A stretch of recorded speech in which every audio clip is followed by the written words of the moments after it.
जब इतना कहा कि कितना समय लगेगा, तो हनुमान जी खड़े हुए और मस्तिष्क प्रभु राम के चरणों में रख करके कहा, बोले कहा, भगवान आप मुझे ये पूछ रहे हो कि समय कितना लगेगा? तो अभिमान से नहीं, ये बात मैं आपके आशीर्वाद और आपकी कृपा से कह रहा हूं। कितना समय लगेगा? तो नाथ सुन लीजिए कि मुझे बोटी लाने में कितना समय लगेगा। जैसे भट्टी के ऊपर चढ़ाई गई कढ़ाई और उसमें खौलता हुआ तेल और खौलते हुए तेल में डाला गया सरसों का दाना, भगवान उस खौलते हुए कढ़ाई में तेल में सरसों के दाने को चटकने में देर लग सकती है, लेकिन तुम्हारे लाल हनुमान को बोटी लाने में इतनी भी देर नहीं लग सकती। आप चिंता क्यों करते हो? ये सूर्य तो तब उगेगा जब मैं इसको बाहर छोड़ूं, तब पुराना अभ्यास है, अब पकड़ूंगा, उठाऊंगा और गाल में दबाऊंगा। ये तो तब उग करके आएगा जब इसको मैं बाहर छोड़ूं। मैंने सुना है कि अमृत चंद्रमा के बीच में है, चंद्रमा को गीले कपड़े की तरह निचोड़ूंगा, लखन के मुंह में वो अमृत डालूंगा। आप चिंता क्यों करते हो? जय श्री राम की आवाज लगाई हनुमंत लाल जी ने और चले हैं बूटी लेने के लिए। इधर आधी रात हो रही है, अर्ध रात, यहाँ आधी रात हुई, हनुमान नहीं आए, प्रभु रो रहे हैं। बस प्रातः होने वाला है, उधर वीर बजरंगी बूटी लेकर के चल पड़े हैं। राम कथा में बहुत विस्तार होता है। भरत का बाण लगा, नीचे गिरे और बहुत बड़ी एक मंत्रणा हुई है। तत्पश्चात फिर चलना हुआ है, इधर प्रभात होने वाला है। राम जी ने रो रो करके कहा, हे मेरे वीर बंदर भालू, आप अपने अपने घर के लिए वापस चले जाइए। लखन के प्राण नहीं तो राम की जिंदगी नहीं। मैं मृत लखन के पार्थिव शरीर को लेकर के मैं सागर में डूबता हूं, आप अपने अपने स्थान के लिए प्रस्थान कीजिए। बस उठा लिया महाराज, छाती से लगाया और लखन को समुद्र की तरफ डूबने के लिए राम चले। प्रभु प्रलाप सुने,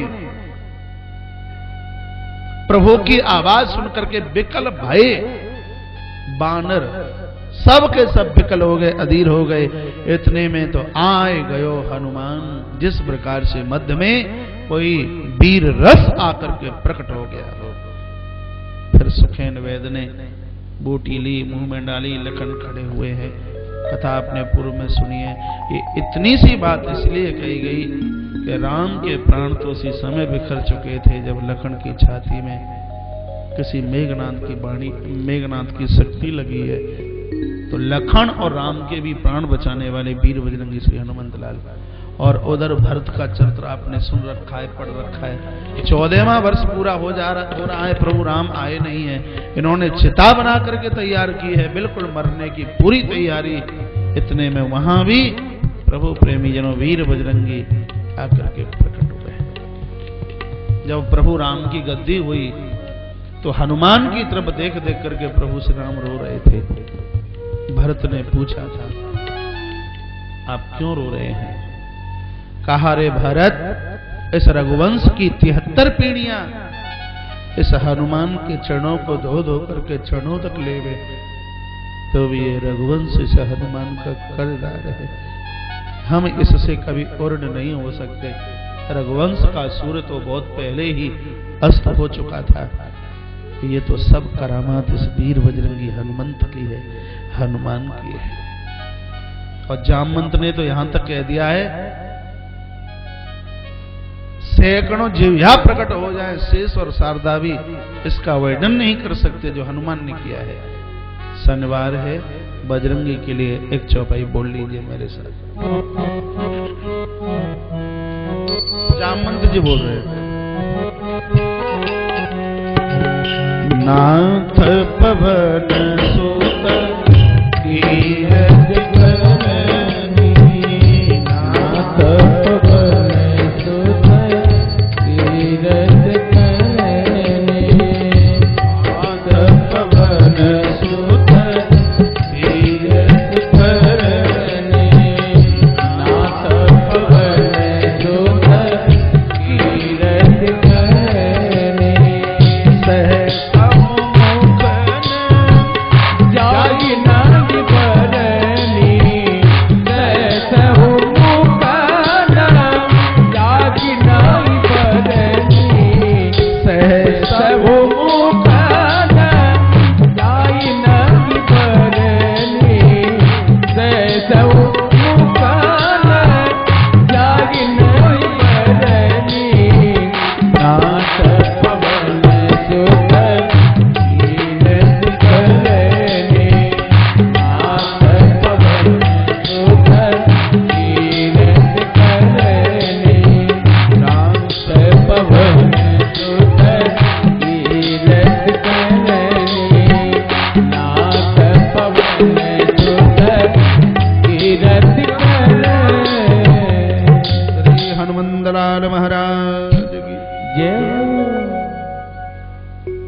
राम दरबार मंदिर के और सनातन सेवा समिति के इस विराट मंच से इस बात का मैं निवेदन करना चाहूंगा, अपने जीवन में कभी हनुमान को मत भुला देना। ऐसा सच्चा देव है। सुग्रीव के जीवन में से सब कुछ चला गया, सुग्रीव ने हनुमान को नहीं जाने दिया। जो गया वो मिला, लेकिन साथ में भगवान राम की कृपा भी मिली। हनुमान ऐसे राम द्वारे तुम रखवारे, प्रभु के दरवाजे पर बजरंगी जब तक इनकी आज्ञा नहीं है तो अंदर प्रवेश नहीं है। ऐसे बजरंगी श्री हनुमंत लाल। इस कथा में से आज नियम लेकर के जाइए, मंगल और शनिवार को सुंदर कांड का पाठ कीजिए, कलेशों की निवृत्ति हो जाएगी।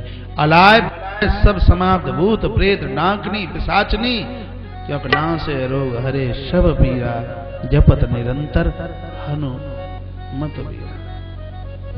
बजरंगी का नाम लेते ही ये सब किनारा कर जाते हैं। इतना बोलबाला बजरंगी श्री हनुमंत लाल जी महाराज का है। और यदि इनकी एप्लीकेशन लगी है और ईश्वर कृपा न करें, भगवान याद न करें, ऐसा हो ही नहीं सकता। देखिए मेरा ध्यान एकाएक देखिए रामायण के उत्तरकांड में पहुंच गया। बात उस समय की है जब प्रभु का राज्याभिषेक हो गया, अपने पुत्रों को दिव्य उपदेश दिया और उसके तत्पश्चात प्रभु राम ने अपनी माता के सामने सब बंदर भालुओं का परिचय कराया। कहा माँ ये सुग्रीव है, मेरे सगे मित्र है। माँ ये भैया विभीषण है। उसके बाद में अंगद का नाम लिया। प्रभु बहुत रोए है, बेचारा अनाथ है, इसका पिता इसको छोड़ करके चला गया। हनुमान का परिचय नहीं, हनुमान की तो पहचान प्रभु ने बताई है। और तत्पश्चात जब काफी दिन निकले तब प्रभु ने हाथ जोड़ करके कहा, हरे मेरे वीरों, मैं नहीं चाहता आप यहाँ से चले जाओ, लेकिन जाना अब जरूरी है। आप सब लोग प्रस्थान कीजिए। भरत किसी को विदाई देने के लिए जा रहे हैं, लखन किसी को विदाई देने के लिए जा रहे हैं, शत्रुघ्न किसी को विदाई देने के लिए जा रहे हैं। जब अंगद का नमराया जाने के लिए तो राम ने रो रो करके कहा, हनुमान मेरे प्यारे अंगद को तुम विदा करने के लिए जाइए। अंगद को विदाई देने के लिए वीर बजरंगी हनुमान चले। अयोध्या की बाहरी सीमा में पहुंचे तो अंगद हनुमान जी के चरणों में गिर पड़े और अंगद ने कहा, हनुमान तुम बड़भागी हो। जहां प्रभु श्री राम ने कह दिया कि हनुमान को विदाई में नहीं दूंगा, हनुमान सदैव मेरे चरणों का अधिकारी होगा, मेरे चरणों में हनुमान को जगह है, हनुमान मेरे चरणों की सेवा में रहेगा। स्वयं प्रभु श्री राम ने कहा। अंगद ने कहा, तुम बड़भागी हो भाई हनुमान, आज तक हमने आपसे कभी कुछ भी नहीं मांगा, मेरी झोली में एक भीख डाल दीजिए। हनुमान रो पड़े। कहा, भैया अंगद क्या चाहते हो? कहा, जब जब राम जी के चरणों की तुम सेवा करो तो मेरे प्रभु श्री राम को जरा मेरी याद दिलाते रहना। आपके भक्तों में कोई एक भक्त हनुमान भी है, आपके भक्तों में एक भक्त कोई अंगद भी है, बस हमारी याद दिलाते रहना। हनुमान भक्तों की याद परमात्मा को सदैव दिलाते रहते हैं। इसलिए बजरंगी का ध्यान, इनका आवाहन, इनका पूजन, सब बिगड़े काम बने। हनुमान चालीसा का पाठ करने से राम जी प्रसन्न हो गए, सुंदरकांड का पाठ करने से वीर बजरंगी श्री हनुमंत लाल खुश हो गए। इनका दिन मंगलवार इसलिए है क्योंकि जब श्री हनुमंत लाल जी रावण के गृह में प्रवेश कर रहे थे तो दीवालों के बीच में शनि यहां तक चिना हुआ था। दीवाल को गिराया जोर से, शनि को बाहर निकाला। शनि देव बजरंगी के चरणों में, और शनि देव ने हनुमान जी को कहा कि मैं सूर्य का पुत्र हूं और पिता से मेरी कभी बनी नहीं, ये मेरा संकल्प रहा। सूर्य वंश में जो भी राजा हुए हैं उन सब की नाक में नकेल मैंने डाली। इसलिए राम की गद्दी का योग बन रहा था। शनि कहते हैं, शनि देव ने कहा बस वो मेरी ही दृष्टि से गद्दी का योग नहीं, वो वनवास का योग बन गया। सूर्यवंशी राजा को, हर राजा को मैंने परेशान किया। लेकिन हे वीर बजरंगी हनुमान, उसी सूर्यवंशी प्रभु के तुम परम अनुचर हो, परम सेवक हो, और तुमने मुझे इस बंधन से मुक्त किया है। और आज दिन मंगल है और हम ये वायदा करते हैं कि जो आज के दिन सदैव आपका आह्वान करेंगे, आपका ध्यान करेंगे, मेरी दशा उनको कभी छू भी नहीं सकती, उनका सदैव मंगल ही मंगल होगा। और शनिवार मेरा दिन होता है, इसलिए उस दिन भी जो तुम्हारा आह्वान करे, तुम्हारा ध्यान करे, उसके ऊपर मेरी पूर्ण कृपा होगी। ये 10 कंठ रावण के आंगन में खड़े होकर के शनि देव ने वीर बजरंगी हनुमंत लाल जी को ये वरदान दिया। बोली हनुमान जी महाराज की जय। सुंदर कांड का पाठ करोगे तो जीवन में सुंदर ही बन जाओगे, हर बिगड़े काम बनेंगे। बाबा बजरंगी श्री हनुमंत लाल जी की महाकृपा, स्वयं शिव ही पृथ्वी पर वीर बजरंगी हनुमंत लाल जी के रूप में प्रकट हुए। इनके ऊपर तो अब जितना कहा जाए उतना बोला जाए उतना कम है। आइए 112 अवतारों में अग्रसर अवतार ये है कि पिप्पलाद नाम के महात्मा स्वयं शंकर ही पृथ्वी पर दधीची महात्मा के घर में पिप्पलाद बन करके। 15 मिनट दे दोगे? अच्छा, बहुत बहुत धन्यवाद। बोलिए शंकर भगवान की जय। जय जय श्री राधे, जय जय श्री राधे, जय जय श्री राधे श्याम। नंदीश्वर ये कथा कार्तिकेय जी को सुना रहे हैं। नंदीश्वर वाच नाम से संबोधन है कि पिप्पलादाख्य परमा अवतारम महेशितु शृणु प्राज्ञ महाप्रीत्या भक्तिर्वर्धनमुत्तमम्। शंकर पिप्पलाद पृथ्वी पर कैसे आकर के बने, एक कथा सुन लीजिए। बात उस समय की है जिस समय देवताओं ने एक नकली गुरु धारण किया, अपने गुरु का अपमान करके। अपने गुरु बृहस्पति का अपमान किया, भागवत में कथा आपने सुनी है। और एक नकली गुरु धारण किया जिसका नाम था विश्वरूप, जिसके 3 मुंह थे। एक से अन्न खाता, एक से देवताओं की स्तुति करता और तीसरे मुंह से मदरा पीता। 3 मुंह वाला विश्वरूप। ये विश्व ही तो 3 रूप में चल रहा है। विश्वरूप, ये विश्व ही तो 3 रूप में है, रजो तमो और शतो। संसार के 3 ही रूप हैं, चौथा नहीं है। अध्यात्म, आदि दैविक, आदि भौतिक, ठीक है। रजो तमो सतो, काम क्रोध लोभ, और तीसरा क्या बोलूं, भूत वर्तमान और भविष्य। विश्व का रूप ही 3 में बना हुआ है। तो विश्व रूप को अपना गुरु बनाया और तत्पश्चात दैत्यों को जीतने के लिए एक यज्ञ किया गया, जिसमें ये धीमे से, ये दैत्यों के भांजे लगते हैं विश्व रूप, तो धीमे से आहुति डला देते हैं। पता लगा गुरुजी की हरकतों का, तो उठाया वज्र और इंद्र ने विश्वरूप के खंड खंड कर दिए। विश्वरूप के पिता का नाम त्वष्टा, इंद्र को मारने के लिए त्वष्टा ने एक यज्ञ किया और उस यज्ञ में से वृत्रासुर नाम का दैत्य प्रकट हो गया महाराज।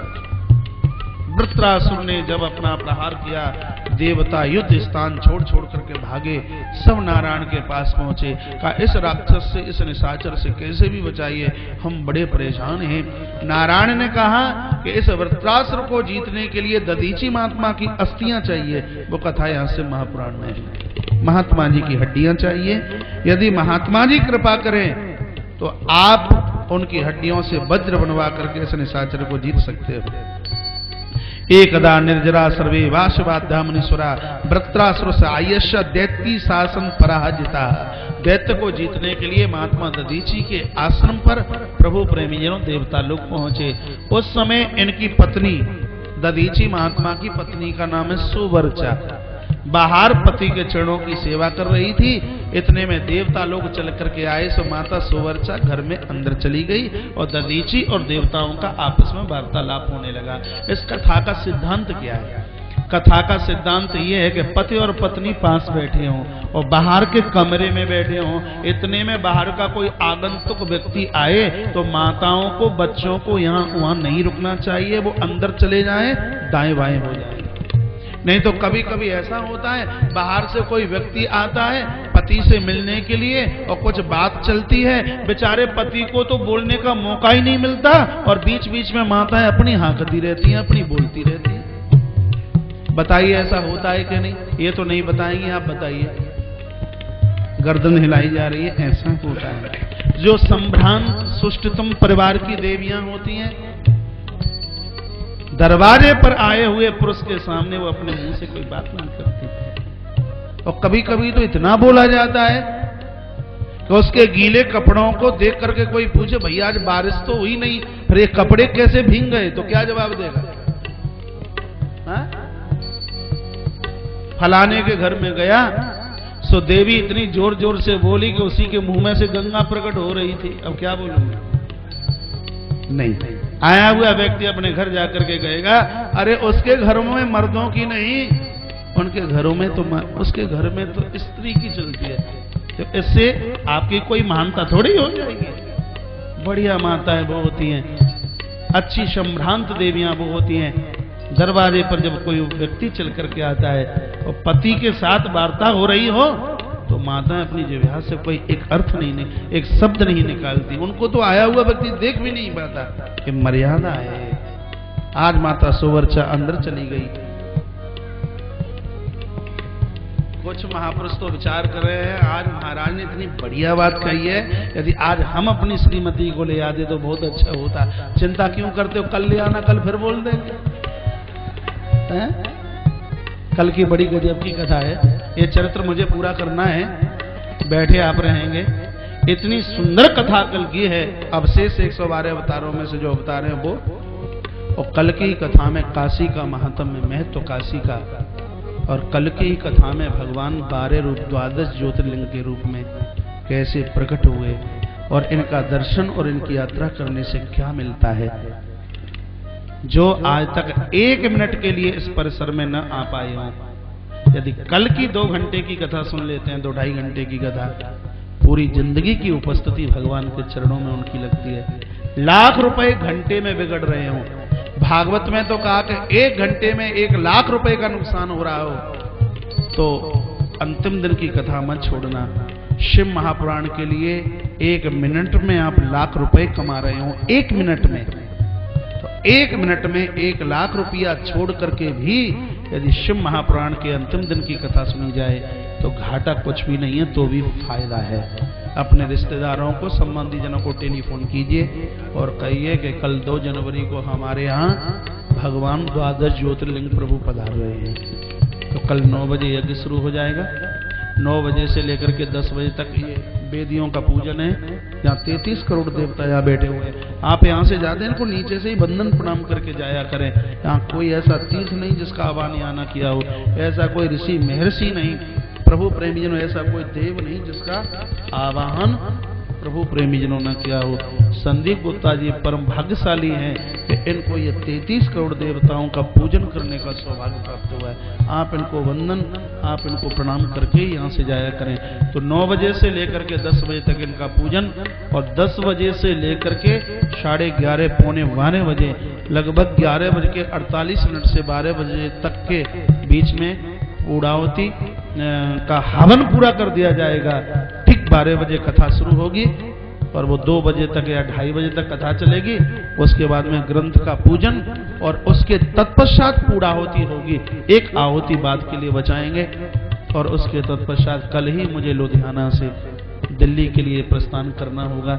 सही में जाने का तो मन होता नहीं, लेकिन परसों प्रातः 3 बजे, पौने 5 बजे मेरी दिल्ली से नागपुर के लिए फ्लाइट है, तो मुझे जाना ज़्यादा जरूरी होगा। कल की कथा आप नहीं छोड़ेंगे, मेरा निवेदन है। कल आप पधारिए बिल्कुल समय से। तो अभी आप कहाँ चल रहे हैं पता है आपको? कहाँ हो? अभी बैठे रहिए। प्रोफेसर सर 5 मिनट और दीजिए, बस 5 मिनट में मेरा प्रसंग पूरा समेट देता हूँ। दधीची महात्मा के आश्रम पर पहुंचना हुआ। सुवर्चा अंदर चली गई। महात्मा जी ने पूछा आगमन का कारण बताइए।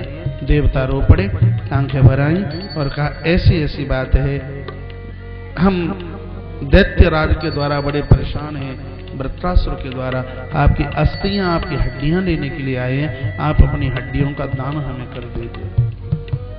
दधीची महात्मा ने एक भी बार मना नहीं किया। ऐसे ऐसे दानी इस धरती पर आए, कोई किसी को पैसा दे सकता है, अन्न दे सकता है, वस्त्र दे सकता है, लेकिन हमसे कोई हड्डियां मांगे बड़ा मुश्किल होता है। कहा हम बिल्कुल तैयार हैं। अपने योगाभ्यास में बैठ गए महात्मा दधीची और इंद्र ने गाय का रूप बनाया। ये इंद्र की जिंदगी की बहुत बड़ी गलती रही। गाय का रूप बनाया और उस मुंह से चमड़े को अलग किया, हड्डियों को बाहर निकाला और ये देवता हड्डियों को लेकर के बस निकले ही थे। इतने में अंदर से माता सुवर्चा चल के आई। मृत पति को देखा, छाती पीट पीट करके रुदन कर रही थी। रो रही थी, बिलखती हुई घर से बाहर निकली, आत्महत्या करने के लिए चली है। जब ये मरने के लिए तैयार हुई, आत्महत्या करने को तैयार हुई, तो विधाता ब्रह्मा रास्ते में आके प्रकट हो गए। विधाता ब्रह्मा ने कहा, मां तेरे उदर में एक बालक पल रहा है। शिव महापुराण के अंतर्गत लिखा है कि यदि उदर में कोई संतान है, ऐसी स्थिति में यदि कोई नारी आत्महत्या कर लेती है, तो जब तक सूर्य और चंद्रमा आकाश में रहें तब तक उस स्त्री का उद्धार नहीं होता, ऐसा ग्रंथ के अंतर्गत लिखा। इसलिए तो अभिमन्यु की मौत के बाद उत्तरा आत्म सती होने के लिए चली, तो भगवान श्री कृष्ण ने समझाया, कहा ये तुम कर रही हो वो ठीक नहीं है। परीक्षित जी महाराज उसके बाद ही तो उधर से उत्तरा के उधर से बाहर निकल करके आए। बिल्कुल ऐसी ही कथा यहाँ है। विधाता ब्रह्मा ने समझाया कि तुम्हारे उदर में एक बालक पल रहा है, और इस स्थिति में यदि तुमने कहीं ऐसा कुछ कर लिया तो परमात्मा तुम्हें कभी माफ नहीं करेगा, क्षमा नहीं करेगा। विधाता ब्रह्मा प्रस्थान कर गए। एक पीपल के पेड़ के नीचे बैठकर माता सुवर्चा ने एक पत्थर का टुकड़ा लिया और अपने पेट को फाड़ दिया, बच्चे को बाहर निकाला, पीपल की जड़ों में रख दिया, और महाराज देखते देखते इस मां की मृत्यु हो गई। बालक पीपल की जड़ों के नीचे रोने लगा, तो वहां भगवान शिव, विधाता नारायण, देवराज इंद्र, ये चारों देव आकर के प्रकट हुए। बच्चा रो रहा था, कहा मेरा नाम संस्कार कीजिए। कहा पीपल की जड़ों में तुम हमें मिले हो, इसलिए लोग तुमको पिपलाद के नाम से जानेंगे। नारायण ने शंकर की तरफ मुस्कुरा करके देखा, क्या आप ही हो? भगवान शिव ने कहा, हाँ, पिपलाद के रूप में जगत का कल्याण करने के लिए हमें इस धरती पर चल करके आए हैं। यहाँ निवेदन किया गया है, जब जड़ पीपल के जड़ों की आप पूजा करें, उसको वंदन करें और उसकी परिक्रमा लगाएं पीपल को, तो वहां पे पिपलाद महात्मा का नाम लिया जाता है। यहाँ पुराण के अंतर्गत लिखा है कि शनि की दशा उनको छू नहीं पाती, जो पीपल की पूजा पिपलाद महात्मा का रूप समझ करके उसका पूजन करते हैं। आज की कथा को यहीं विराम दिया जाएगा, और कल की कथा के लिए मैंने आपको निवेदन कर ही दिया है। एक क्षण में नमामि समीसान, कुछ औपचारिक सूचना, और उसके तत्पश्चात आरती, और आरती के बाद प्रसाद लेकर के ही आप प्रस्थान करेंगे। नमामि समीसा निर्वाण रूपम विभुं व्यापकं ब्रह्म वेदरूपम। हेलो,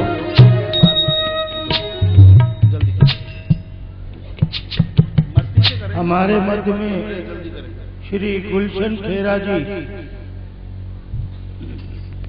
गुलशन खेरा जी कृपया मंच पर आइए। सनातन सेवा समिति और हम सब की तरफ से आपका हार्दिक स्वागत।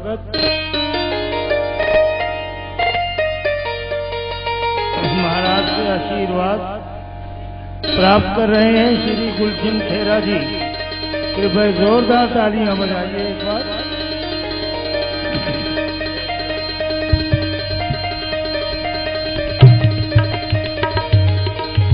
तत्पश्चात श्रीमती नीलम चोपड़ा, ये तो बोल दीजिए कोई जाए नहीं अभी। मुलक राजी एडवोकेट,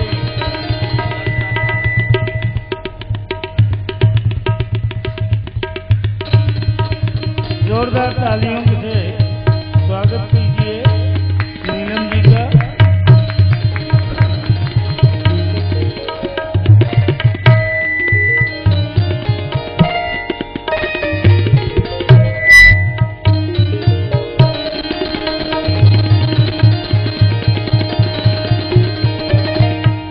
देखिए, मेरी प्रार्थना है कि आरती छोड़कर कोई नहीं जाएगा। एक मेरी भी छोटी सी सूचना है, सुन लीजिए। हेलो, आपको पता है कथा का कल अंतिम दिन है, आपको अपने साथ कुछ लेके आना है। नहीं, कथा का कोई फल आपके पास नहीं है। मालूम है क्या लेके आना है? जो अभी तक पांडाल परिसर में 1 मिनट के लिए भी ना आया हो कथा सुनने के लिए, ऐसा परिसर में जितने भी लोग हैं वो सब अपने साथ में एक नया श्रोता लेकर के आएंगे। डोकरी आई हो तो बहू को लेके आए, बहुएं आई हो तो डुकरिया को लेके आए। आने में असमर्थ हो तो कंधे पर रख के लाना, लेकिन लेकर के आना। कल घर का ताला डाल करके आना है। अपने अपने पतियों को बोल देना कि कल ऑफिस, कल फैक्ट्री बंद रहेगी, कल फैक्ट्री यहां पंडाल में चल करके आएगी। कल फैक्ट्री नहीं जाना। रविकांत सुन रहे हैं मेरी बात? कही कल फैक्ट्री नहीं जाना, कल फैक्ट्री यहां चल करके आएगी।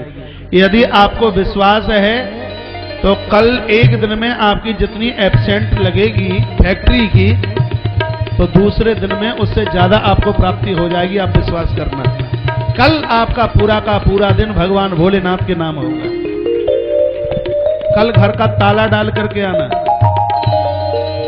कल घर में कोई नहीं रहेगा, बच्चों के सहित, पत्नी के सहित, पति के सहित, सासू के सहित, ससुर के सहित, और भी आपके जो भी कोई हैं सबके साथ में कल आप पंडाल परिसर में होंगे। घर में भोले शंकर रहेंगे हिफाजत करने को। नमामि समीशान निर्वापम विभुम व्यापकं ब्रह्म भेद स्वरूपम निजं निर्गुणं निर्विकल्पं निरीगं निराकाशमाकाशवासं भजेयं निराकारमोकार मूलं तोरेयं निराज्ञानकोटितमेशं गिरीशं करालं महाकालकालं प्रपारं गुणाकाल संसार पारं नतोगं दोषाराति संगाति गौरव कबीरं मनोभूत कोटि प्रभाषि शरीरं सन्मोल कल्लोल निचारो गंगा लसत बाल बालेन्द्र कंठे गोजं सद्गुरुनयं गुरुनेत्रं विशालं प्रसन्नानकं लीले पिण्डं दयालं जगाधीशजर्मा वनं मुण्डमालं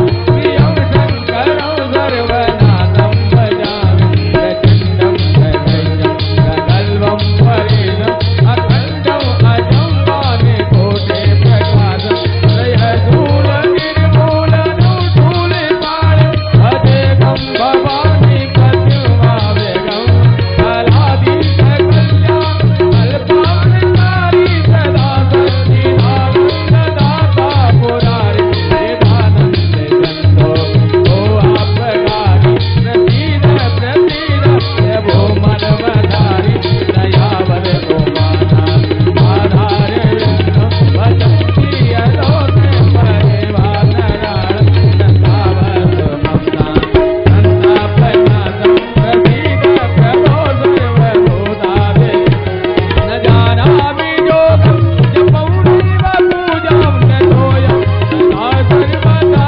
सम्मतोऽहं जराजन्मसंज्ञातदाताप्रमाणं नमो पाहि पापं नमामि शम्भो नमामि निर्वाणरूपं विभूत्यापतं ब्रह्मवेदरूपं नमामि निर्वाणरूपं विभूत्यापतं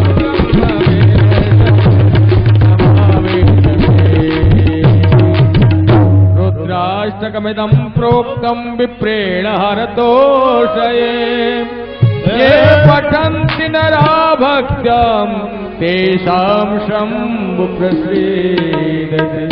बोलिए शंकर भगवान। ये आरती के लिए अब सभी खड़े हो जाइए।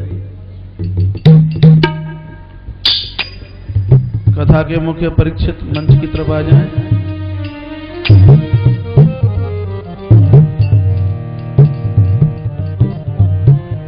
श्री राधे।